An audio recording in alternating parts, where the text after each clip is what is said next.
But then I suppose if the league isn't being played, then you've got those weeks. I think it's one way of getting the game back into the flow if we're still not allowed public events once we're allowed to do non-essential jobs. That makes sense to me. Yeah. But like I say, the big stuff that's caused the big stir is the player is not whining and whinging about player welfare concerns. So I mean, who wants to have a go first at this? Well, go on then. Just try playing. I mean, I've played 2 games in a weekend before, and that's bad enough. And that's at low-level amateur level. If you were to play 3 games at Super League intensity, or as close to Super League full intensity, because it would dip by virtue of the attrition, in the space of a week, it would lead to silly injuries that are unnecessary. It would lead to shortening of careers, and ultimately it would just lead to crap matches. If you look at the second games of Easter, where you get those awful blowouts and crap games normally away at Wigan, in our case. Then it's the third weekend, the third game of Easter as well, when you get no intensity whatsoever. So you might get close games, but it's because no one can do anything. Yeah, also, it's just not practical nowadays. Totally lost my thought there. Go for it. Honestly, every 3 days a game, that would be a shit show after 2 weeks, and something I don't want to watch. Quite fair. Yeah, footy is back, but if you see a level of match like back to winter rugby, no, not interested. I mean, Easter weekend, I watched it last year for the first time in the UK, but to see this every week for 3 or 4 months, no way. Yeah, like we've decided we can't get away with it as a one-off now, so to get away with it every week doesn't make sense. Yeah, it seems ironic, doesn't it, the first year that we've done away with the 2 fixtures over Easter, we're now talking about 3 fixtures a week. And Sarah, for people like me and you that go to all the games, I don't know that I would go to as many games. No.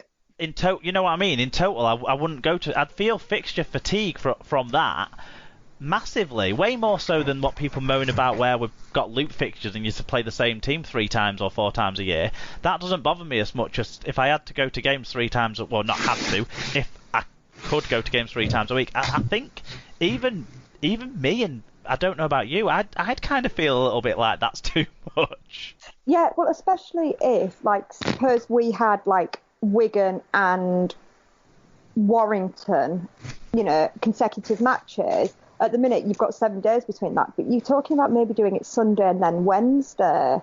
It's a lot of travelling. I think you'll lose a lot of away fans because, I mean, people complaining up about a Thursday night and a Friday night, but when it's like totally midweek, it's a lot harder. But also, you can end up with some matches literally being fielded by reserve team players. Yeah. Because you can't not. And I think the other thing we've got to remember is the players are going to end up having to have almost another pre-season. And, things are always ropey at the beginning of the season, aren't they? And then to be throwing them into 3 matches a week, it's just not practical. Yeah, that's a good point. They're not going to be up to prime match fitness, and then you're saying you need to play like Saturday, Wednesday, Saturday, or something like that. It's not. It's just. You're right. It just really starts to then. It does feel like it's not the type of rugby league product that most of us modern fans and most of the modern players as well and modern coaches want to be putting out there or viewing, does it? I think we've got to look at alternative ways of getting games played that aren't risking players getting injured so much and things like that. And if you think of Toronto, how many they're going to be starting matches of 11 men. Yeah. Well, They're not going to have the and they're not players. And going to playing him in how Toronto. how do you figure in a midweek match in Toronto and then get back? There won't be any games in Toronto, will there? I think that there's a likelihood that there won't be any anyway. But yeah, Carsten, did you have a sort of final point on this bit? My point was just if you have games on Tuesdays and Wednesdays, like Sarah, how would it be with kids on school nights every week? Yeah, I mean Joshua would be devastated because we just couldn't justify him going. It's hard enough to justify him going to a home match midweek. There's no exams anymore.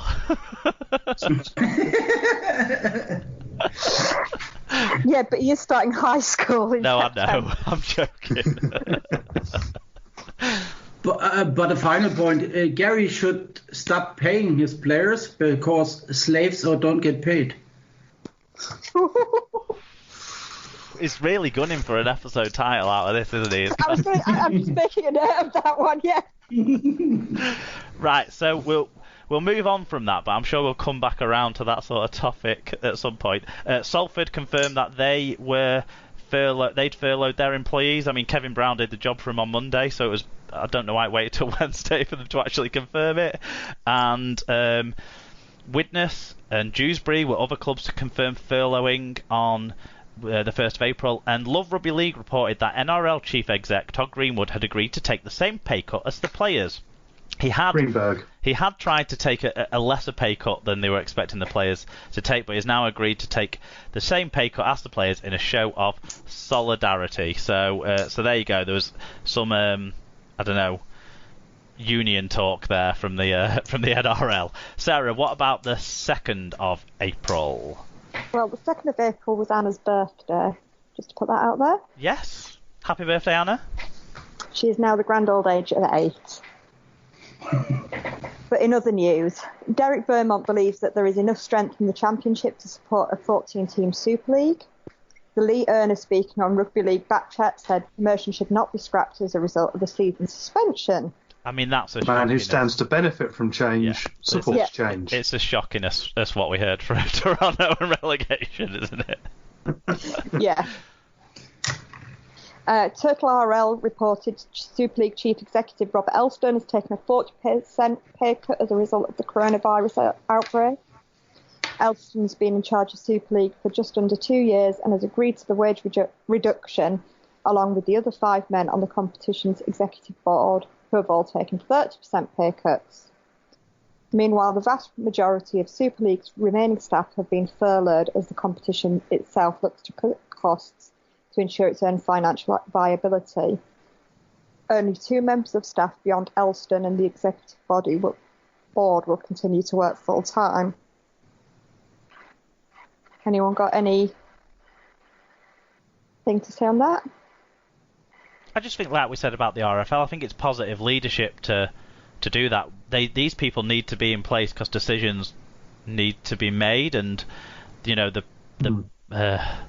brand needs to remain visible as well during this time and what have you, and decisions have to be made. So these people have to stay there, and it's only right that they support the sport where they can take pay cuts if that's the way to support the sport. I think it's good leadership to me from everyone that's done this in any role of senior leadership, to be honest. Yeah. Yeah, but you could switch Rolf with a loop of his sentence. He always says the same stuff. You could exchange Rolf Rimmer with a loop of his standard answers in a press conference. That's fair. You mean the 125 years that we've stood firm for, or whatever it is? Yeah. Exactly, Sarah. Yeah, exactly. You know. Leeds have made Headingley Lodge available for frontline workers who may need to isolate themselves from family who are showing signs of coronavirus. Headingley has also been made available for any other needs the local authorities may require. The Rhinos also confirmed they furloughed players and staff in line with government requirements. Again, a positive thing for them to do.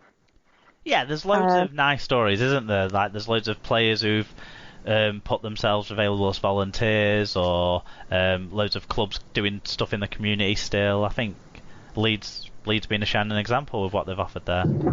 Yeah, it shows that there are advantages to having your own, earning your own your own ground and having those facilities. Yep. NRL players secure 2 months of pay while the competition is suspended due to the coronavirus crisis. The players will forego another 5 months' salary if the 2020 season does not get back up and running after the NRL reached an agreement with the Rugby League Players Association. If the NRL does resume, the RLPA has negotiated a minimum 29.5% share of any net revenue the game raises via a condensed competition. Scotland Rugby League confirmed that all rugby league activity in the country is suspended until further notice amid the coronavirus outbreak. The rugby league season has been suspended for the foreseeable future due to the coronavirus pandemic, and SRL have announced they are following suit. Toronto Wolfpack head coach Brian McDermott has proposed shortening matches to 60 minutes rather than 80 minutes and playing in 4 quarters rather than 2 halves if clubs are forced to play 3 times a week in order to complete the season. Man who can't use his bench properly devises a scheme to mean he doesn't have to. I mean, when you've only got 24 players, playing shorter matches is one way to get through, isn't it? Yeah. It's interesting. I've seen a lot of positive feedback from players on this one. maybe that's because they want to play shorter matches. Yeah. Carson, you said the NRL have kind of... someone from Australia has suggested a similar sort of thing, but not the 60 minutes part of it. Yeah, Andrew Ross suggested to play 4 quarters, to do additional commercial breaks for getting the lost revenue in. Oh, so that'd be for like TV companies to make advertising revenue to sort of share exactly. with the league. I mean, that's a business-sided argument, but it sounds what McDermott said, didn't he? That we have effectively played in 4 quarters where there's been hot weather, so there's been an extra drinks break. So, I don't think the 4 quarters is the most stupid part of this. But 60 minutes just... Again, Sarah, like we were talking about before, it kind of like lessens the product by having it played 3 times a week. Well, this just cheapens it further for me because it's not... All of a sudden, it's not the game we love that we're watching. And it's too dramatic a step for me. Do you say that you actually only get, 1.5 points for winning? There you go. Well, that's a great shout, yeah. But it is because, you can't match, you can't sort of balance it with an 80-minute match. You can't say that they're equal. Yeah, and so what? Or do you have to wind back and take the scores at 60 minutes in those matches and readjust the table accordingly? What if those matches were drawn after 60 minutes? Do we have to have a golden point? Like, does everyone have to meet up to have a round of golden points to like? And are we going to play golden point over 7.5 minutes rather than 10 minutes? Yeah, I think it's an ill thought through idea, that one, personally. I don't know if anyone else supportive of it. Anyone? I think it's stupid. We reduce interchanges to increase fatigue, and then something like this. So we can go back to unlimited interchanges. It's exactly Brian McDermott's way of thinking, isn't it? That he doesn't like using his bench. He doesn't like interchanges full stop. So and anything he can do to get an advantage without having to use his bench is fine. What about the 3rd of April, Tim? Yeah, Bradford Bulls were the latest club to announce the majority of their staff had been furloughed. I mean, that word has been used more times in this episode than it had been used before last week's episode had ever happened on this show, I think. The 4th of April, 4020 News reported that ARL chairman Peter Vlandis is optimistic that the NRL could get back underway by the 1st of June with all levels of the game currently suspended. This is down to the restrictions put in place in Australia result in a huge reduction in the infection rate of the virus over there, with the government discussing the possibility of easing restrictions earlier than first thought. So obviously